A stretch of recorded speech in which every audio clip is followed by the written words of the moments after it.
Yo guys, what is up? Max for a Diablo 4 video, and today we're going over my Poison Storm leveling guide for Druid in Season 3. Now, Druid has a lot of awesome things going on for it this season. Mainly, it's getting a new unique gloves that are going to more than double the damage of Lightning Storm. However, the question is, how do we get to the point of being at endgame and getting a Tempest Roar and these new gloves? And that's where the leveling build comes into play. Now, I've been messing around a ton for multiple days, testing different leveling setups, and what I've come up with here is a bit of a Frankenstein build that I think is going to be the most efficient leveling guide. So I hope you enjoy it, and I want to break down all my reasoning for why I'm making this kind of unorthodox build. Hope you enjoy the video. Let's get right into it. So in order to explain my thought process for this build, I just want to show you kind of how I came up with this. So showing on screen right now is footage of me leveling with Rabies. Now, I was using Rabies and Poison Creeper and Shred. And the thing I want you to pay attention to is how quickly the poison from Rabies is spreading. This is a maxed out Rabies. I was wearing no legendary aspects here. I had no spirit boons. But as you can see, I'm kind of just walking through, and the enemies ahead of me, way ahead of me, are getting poisoned. This is without the new Rabies aspect to give me more cooldown, and the poison damage of Rabies is just killing everything in dopamine tunnels. Dopamine tunnels, the enemies are so clustered together that it's just very, very easy for Rabies to spread very quickly, and at max 5 out of 5 ranks of Rabies, it's basically killing everything except for elites. Now, what you'll notice here is that my Shred, I'm actually not casting all that much, and it really wasn't doing all that much for me. Like, the damage from Shred just felt really bad, and the damage from Rabies felt really, really good. And so I was like, okay, well, this feels a lot faster. In my time testing, I was clearing the dopamine tunnels with my Rabies Shred build in about 1 minute, which is exactly kind of the time that I'm aiming for. Now we're going to do the opposite and look at my Lightning Storm setup. Now, Lightning Storm I found to be way more difficult, despite kind of this was what I was going to lean on. The big issue with Lightning Storm is spirit cost. It just costs a lot of spirit. It does have multiple strikes, but there's way more enemies in dopamine tunnels than there are lightning strikes. So even though it's one of the best AoE skills, I was having to stand there for quite a while. You can kind of just see me struggling to clear this pact. I was averaging over 2 minutes for my dopamine tunnels on Lightning Storm. Once again, this is prior to getting any spirit boons, any legendary aspects. This is just pure raw Lightning Storm and pure raw Shred. And in this pack, you can see it even more. Like, my Poison Creeper is just doing more damage than my Lightning Storm, and I'm really, really struggling here. However, what Lightning Storm is doing really well is hitting a ton of enemies, which Shred was not doing at all. Shred felt even worse in dopamine tunnels than Lightning Storm because Shred was only hitting a few enemies and just didn't feel very impactful. What did feel impactful was my poison damage from Poison Creeper and my poison damage from Rabies. So here comes the Frankenstein part of the build. I was like, well, if Shred's not really doing anything for me, yeah, Shred's nice for a little bit of healing, but the damage just felt so insignificant, even at 5 out of 5 ranks, and it just didn't feel good to use. I wasn't getting the movement speed. There's too many enemies. Then I just swapped Shred for Lightning Storm, and I think I came up with the best possible leveling setups. This was sometimes giving me sub 1 minute clears of dopamine tunnels.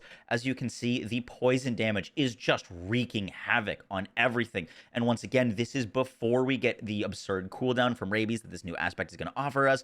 This is going to allow us to multiple cast Rabies into the same pact for tons of damage, and anything that is left with a bit of life, or if things aren't getting one shot by the damage over time of Rabies, then we've got Lightning Storm to hit a ton of things. The reason this is going to be such an efficient leveler is because you're not going to want to wait for enemies to die to poison. The idea here is that you're going to Rabies, cast a Lightning Storm or two, and then just keep moving. Do not wait around for enemies to die, because we're going to be dealing enough damage with Rabies, especially multicasting it, that eventually you're going to get to a point where you really don't even need to cast your core skill. You're just going to cast Rabies and run, cast Rabies and run. And I think this is going to be the most efficient way to level up for Season 3. Now let's break down these skills. Real quick, before we get into the skill tree, I have an announcement that's been a long time in the works, and that is I'm partnering up with U2s. U2s is a company that makes plushies of YouTuber avatars, and they made my very own Moxie Foxy into a plushie. It's actually like pretty large. It's wearing a little Damage Nation hoodie. This is what it looks like, and this will be launching on the 28th if you want to go pick one up. But we're also doing a giveaway on part of this video.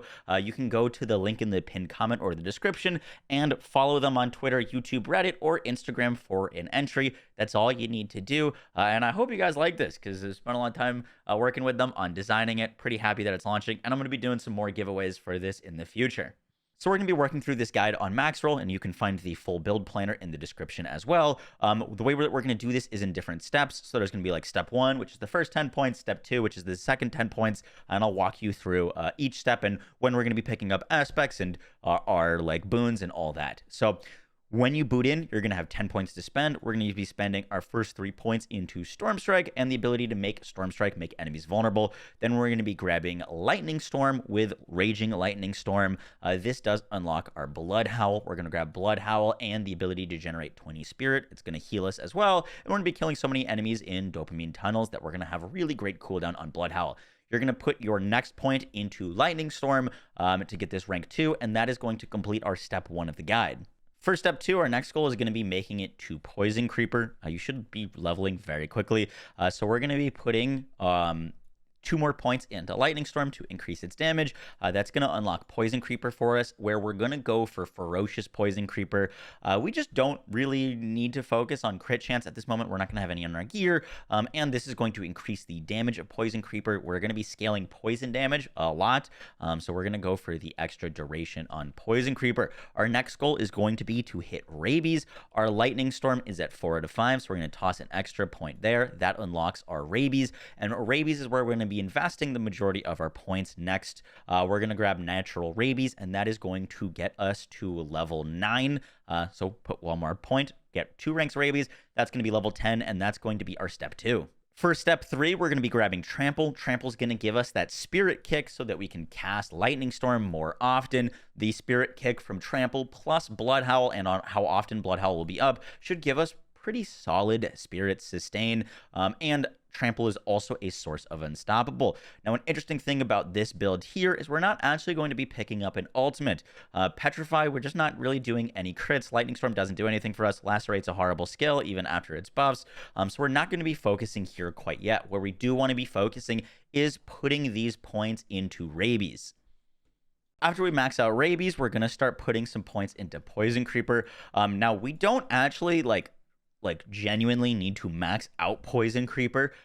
We're gonna do it anyways because it's a lot of damage, but 5 out of 5 ranks into Poison Creeper plus our Rabies is just going to be deleting everything. Poison Creeper is so much early poison damage, and at this point we should be level 20. We're almost at unlocking our capstone.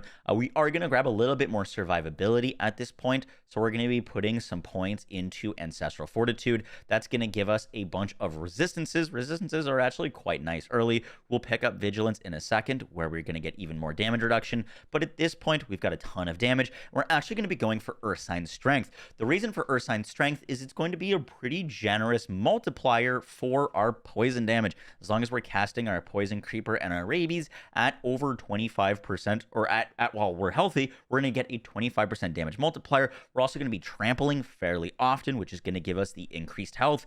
So Ursine Strength, to me, is the best in slot option here. We don't really care about attack speed from Bestial Rampage. Don't think we're going to be in bear form long enough for the bear version to activate. Rabies can't crit, so Lupine just doesn't really do much for us. So Ursine Strength, I think, is the best in slot option here, and that's going to be our step 3 completed. Now, by the end of step 3, we should be around level 24, 25-ish, and we're going to come pick up our Spirit Boons. The reason I don't do this immediately is so that I can generate enough Spirit Boons to come here and spend efficiently, and also because we're going to be coming after some expensive options. We're going to be grabbing Overload, which reads dealing lightning damage has a 40% chance to cause the target to emit a static discharge, dealing lightning damage to surrounding enemies. This is just going to be pretty nice for our AoE clear speed.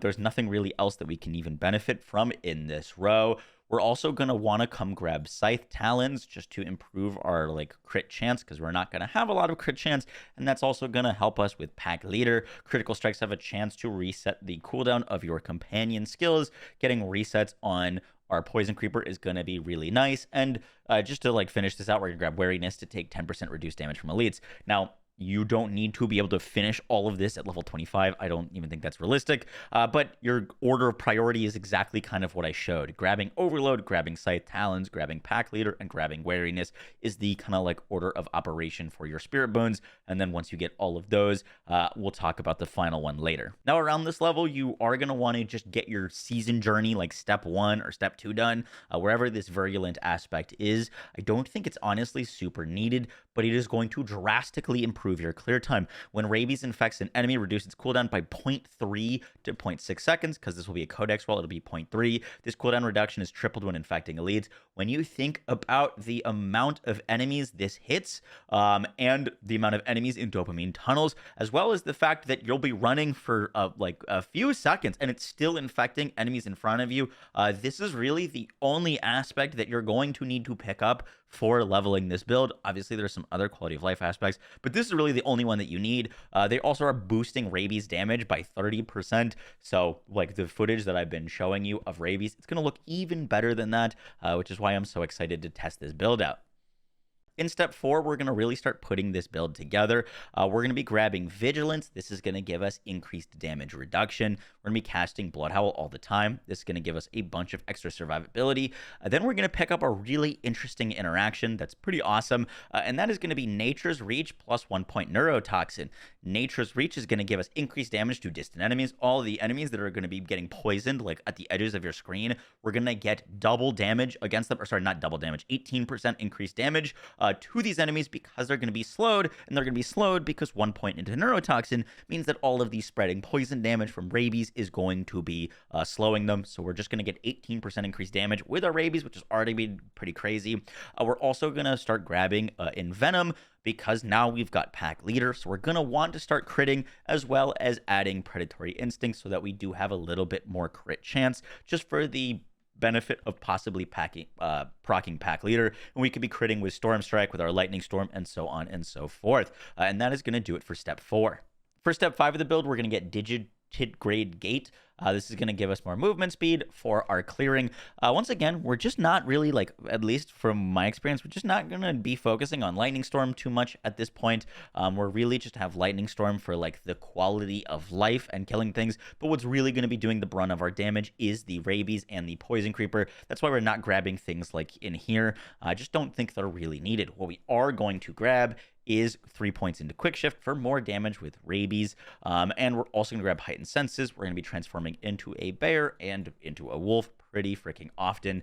So this is just going to give us even more survivability there. And then we've got 2 extra points to toss anywhere. If you're still having spirit issues, you can toss them into Clarity to get some extra spirit back. Or if you're not having spirit issues, you can just toss them into Call of the Wild to give our Poison Creeper even more damage. And that's going to be kind of the setup for our leveling build. And that is step 5. Because this is a leveling build, I haven't placed much emphasis on aspects. I find while I'm leveling, especially in dopamine tunnels, I just want to stay there and level as fast as possible. Usually I'll get a few legendary drops here or there, but if you are struggling or you want to pick up some aspects to improve your build, one, you're going to want the new Rabies aspect. I'm just going to grab any amulet and slap it on there. It's going to give us increased cooldown of Rabies. More cooldown for Rabies is more damage because we can just keep stacking it on top of big groups if they aren't dying, which they should be dying. The Umbral aspect, nice quality of life. All of the poison damage going around is going to slow all of the enemies. This is a ton of spirit gain just from even just a level 1 codex roll Umbral, which will be really nice. Edge Masters you can also grab. This is in Skosglen, this is in Dry Steppes. Edge Masters, obviously with the codex roll, it's going to be 10%, but it's just more damage for our Rabies, more damage for our Poison Creeper. And the other thing that you can grab in Fractured Peaks really early on is Blood Howl. We're going to be Blood Howling all the time. It just giving us additional crit chance is going to be nice for our Envenom, for our Pack Leader. Once again, this is like not super necessary. Like none of these are really necessary, but if you really wanted to pick something up, this is a nice benefit. And then Disobedience. Definitely recommend picking up Disobedience. You're going to be having this stacked very quickly because of poison. Dot bills are great with poison. And then the Skull Cap of Might. We're going to be basic attacking quite a lot. You can pick this up in the Dry Steppes. Because it's just going to be Codex roll, it'll only be 2 seconds. But that's going to be plenty of DR to help you survive all of the enemies that are going to be in the in the dungeon. Now, there are some like wish list aspects, obviously, because this is just a leveling build. I'm not going to say to pick things up, but for example, like the aspect of the elements is pretty fantastic. That's going to give you up to 30% increased damage to a set damage type for 7 seconds. It alternates between 2 sets, and that those 2 sets are lightning damage and poison damage. So that's like really, really awesome. For the seasonal construct, I haven't placed a huge emphasis on it for this guide, mainly because I don't know how easy it is going to be to get all of the governing skills that you want plus all of the supports that you want on it. So I've got like what I would use if I could get everything. Obviously, for this, we're not going to be using any of the legendary buffs or anything like that, any of the legendary supports. So like just like a core base level, I'd recommend Lightning Bolt. Lightning Bolt can arc to additional enemies. I think it's going to be really great in dopamine tunnels with the arcing support, so it can hit 10 additional enemies. Then we're going to grab Swift support so it attacks more often, and Poison support so that it deals more poison damage over time. Poison damage, obviously a big focus of this build. Then we don't have a ton of healing on this build, so we're going to grab Reconstruct. This is going to give us healing over a portion of our maximum life, which is going to be really nice.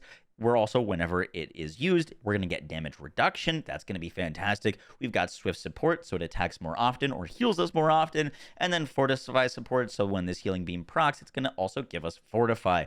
That would be my setup for the construct. Obviously, when you get later in, you can do some crazy things with the legendary like stones. But for just a base setup, I think you're going to want to focus on Lightning Bolt, poisoning, and arcing and hitting a bunch of things, and a way to heal and give yourself some survivability in the dopamine tunnels, because there are a lot of enemies there. Guys, that is going to do it for our leveling guide. I hope you enjoyed. I will be leveling with this, so I'll have updates to it as I reach into the parts of the end game and talk about how this leveling process worked for me. I do plan on rotating once I'm like done with my leveling process to rotate into more of a pure shred build for blasting, or a pure lightning storm, more likely into more of a pure lightning storm. I think this Frankenstein build is going to be the best and fastest way to level, but once you get into world tier 3 and 4, I do think Rabies is going to fall off significantly, and so that's why I'm going to be kind of rotating my build once I'm into more of that deep endgame. But this is, in my opinion, the most efficient build for leveling. Hope you guys enjoyed the video, and I will catch you all in the next one. Good luck in Season 3. Peace!